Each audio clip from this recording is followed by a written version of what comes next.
happens between XOcoatl and then, of course, take the introductions away. Yeah.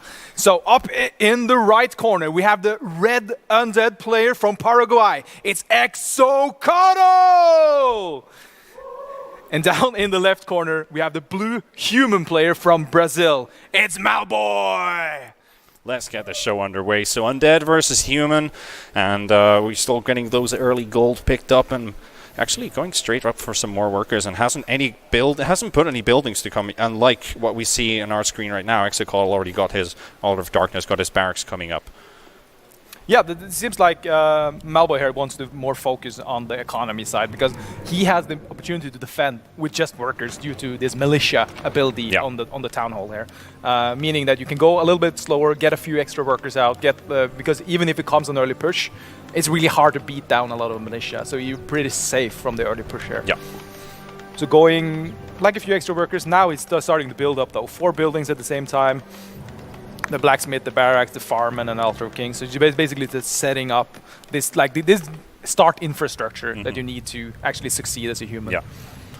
XOcoatl already taking the so-called offensive here, already taking a little acolyte here to scout around the map and running straight towards, because you've got the positions are placed like on the opposite side of the map, so that's the first place he's going to be looking for, and he's going to run straight into Malboy's base. So he's got the info here. Where is he resignated and what is his situation? But he realizes that these buildings have been built a bit later, so you know the factor that there's probably something up. So the militia factor, having extra peasants working around and being capable of defending against those early game aggressions. Yeah, and seeing here now the first little skirmish go up. I think the acolyte is stuck here now in this by a little bad move by XOcoatl there and just getting slammed That down. is something we like to call the Swedish sandwich, when you're between 2 people and you just can't get out and you get squashed from both sides, and that's your first acolyte dead. Yeah, and that's a great start here for Malboy, which is going a more economical route as well, killing off the acolyte, which is of course an economic unit. It's a builder unit for the undead player, but moving down here, though, we can see the DK lurking down into there, and he saw the buildings coming up late, so he knows the hero isn't out yet for Malboy, and he can apply good chance some pressure. to strike. Yeah, apply some pressure here. Seems like he wants to kill a frog instead and just run around a little, get the skeletons up with his wand. Being able to... And it's got a relatively short cooldown as well, so I'm wondering if he's just going to go for another extra set of skeletons, just go with 4, or just is he going to use these only? Oh, stealing the camp from Malboy, though. Because he knows that the hero isn't up yet, he can actually steal the creep camps early. And this means that Malboy needs to go venture further, get less gold, gets less item, then XOcoatl has the opportunity to do. And he's going on the complete other direction as well, so he doesn't even realize that one of the camps is going to be missing 1 or 2 crucial items. And here we've got a good old Paladin, picks up a Lace of Attack, which is fantastic here for the Paladin, plus extra 6 damage from that as well. So it gets an extra nice amount of damage to dish out early on. Yeah, with this this militia strat. Like, militia strat for humans is basically like the forward ancient. You use your workers instead of a tree. To basically have some sort of extra units to protect when you force or attack the early camps, because the earlier you get the camps, the better you can survive in the early skirmishes, to have an extra few levels on your hero, have a little bit of gold, and of course the items. Yeah, pretty interesting as well. Like the Cloak of Shadows already here for the DK early on. Is he going to get any benefit out of that though?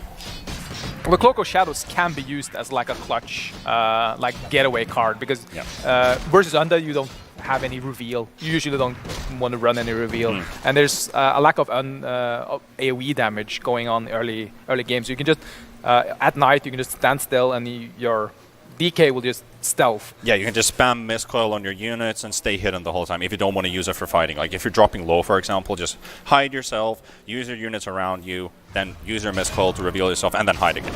Yeah, it seems like it's not the best item. Not the best, obviously. You would love to have a more offensive item or a defensive item, but this is with some creative usage, you can basically do it. And you see him also going with the early Crypt Fiend here to combat versus these riflemen, and starting to get a bunch of riflemen going up now, and while the Malboy is actually stealing the turtle camp from... Yeah, so it's like responding to the same, realizing that the camp has probably already been taken or done, and he's actually heading straight into XOcoatl's base with the 4 riflemen. It does take a bit of damage here from the Necropolis, but then again, Just trying to get the rifleman out there. And, and he does the upgrade right after he leaves the base, so it's not like I'm already in the middle of an upgrade.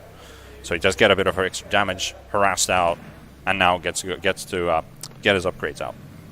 A player's force is seeing here though, this seems like a rifleman composition from Malboy. Maybe even as we talked a little bit about earlier, humans has been getting a slight few buff to their mid game, and of course to the knights as well. So we might see him trying to transition into like these new units, because when there's a new patch, of course everything is new, and a lot of players haven't necessarily played that matchup a lot. So you can really.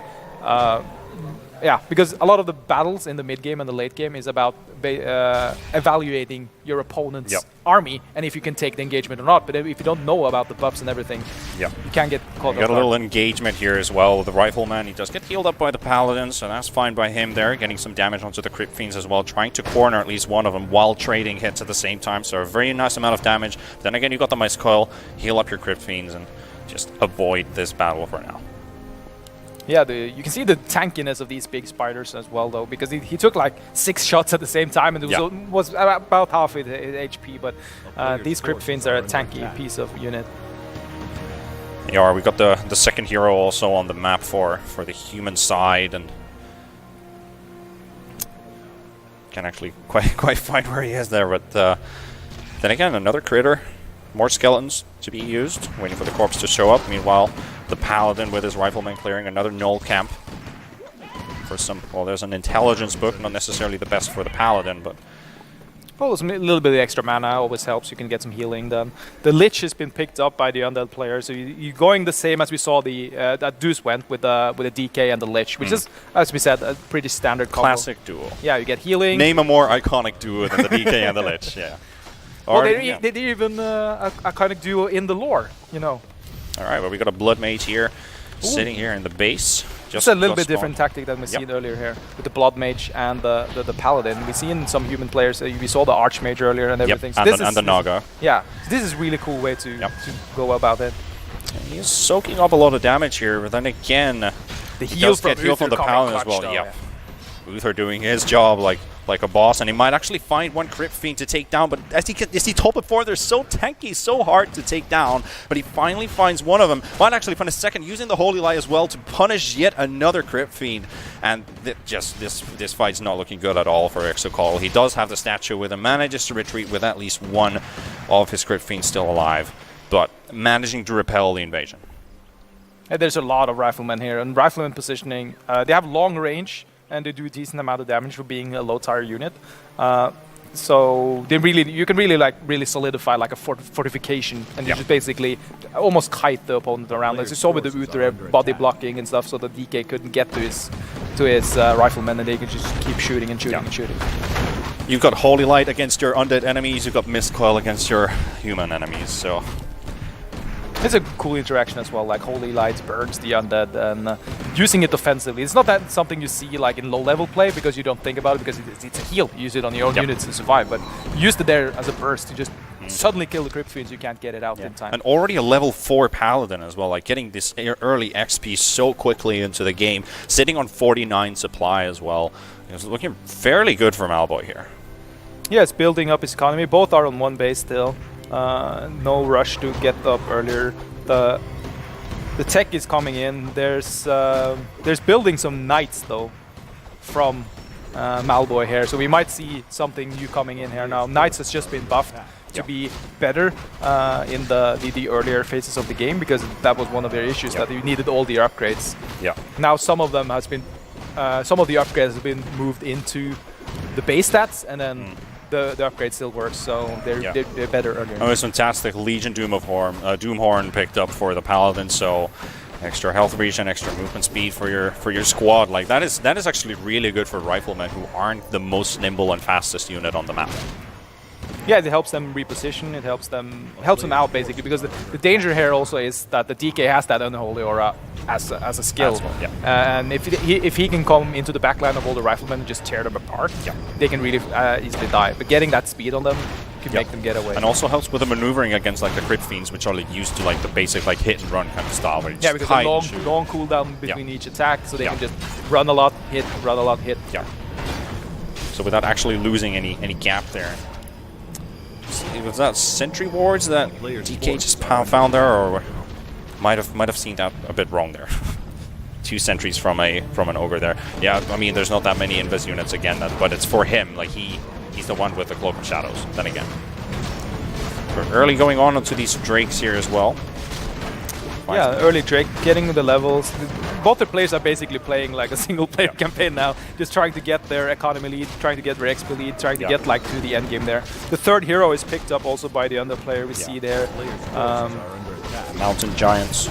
a dark ranger in the mist there, which is a way to ranger as well. Yeah. Which is a way to really solidify the position in late because you can summon skeletons during the fight. So the longer the fight is, the more in favor you are, because every time someone dies, you can just get some skeletons to get a little bit of front line. Along with this abomination that is just a big, tanky, fat heap of meat. Yeah. Some knights and abominations. This is really starting to look like the old school Warcraft 3 lore, like those good old battles and plague lands and whatever. This is really starting to look like that. And a little aggressive move here by Malboy, running straight into XOcoatl's main base here. There's not that many buildings to be found though, but if you can take down, maybe he's going to take down the graveyard, who knows? Or actually the Tomb of Relics, actually. Tomb of Relics is the target. It seems like with the Uther just hanging out in the back, because Uther doesn't do that much damage, but it's a great way to just soak up some, block some, because he has a heal, he has a tanky. Yeah, and here comes the TP as well. Goes for the fight, a huge amount of nuke onto the Blood Mage, but he's still standing alive for now. Is invulnerable for a time being, so he is happy here. And the Lich has gone down too, and XOcoatl trying to frontline with the Abomination, but he's taking a lot of damage from these Riflemen, and if that unit goes down, it does. And that's really going to punish XOcoatl here, just taking this fight against Malboy, but it looks like Malboy is on the stronger end of this battle, because the units are slowly starting to deplete in XOcoatl's base, and he just doesn't have much to throw at Malboy right now, who is completely dominating this fight. There's the Dark Ranger, 1 Crypt Fiend being kept alive with a miscall from the DK, but he's just on the run. He's just trying to get a couple extra units, trying to revive his Lich at the same time, but the Dark Ranger gets killed off by the Holy Light, and that is just punishing to watch here. The last Crypt Fiend is gone as well, and it's all about the DK getting cornered into a spot, and I think we are pretty much done here. There's nothing that he can really do at this point. There's no aggression going into Malboy's base. All of his units are down, and there's only the statues, and there's the GG call. Wow, what an excellent push there, though. You saw the Rifleman. He just upgraded them to do a +1, basically shredding through a lot of extra armor. And with that amount of Riflemen just going into the base, can really target fire all these Crypt Fiend because of the longer range. Yeah. And with the movement speed also from that horn, made him able to position correctly, pick off one-on-one Crypt Fiend and the Obsidian statues.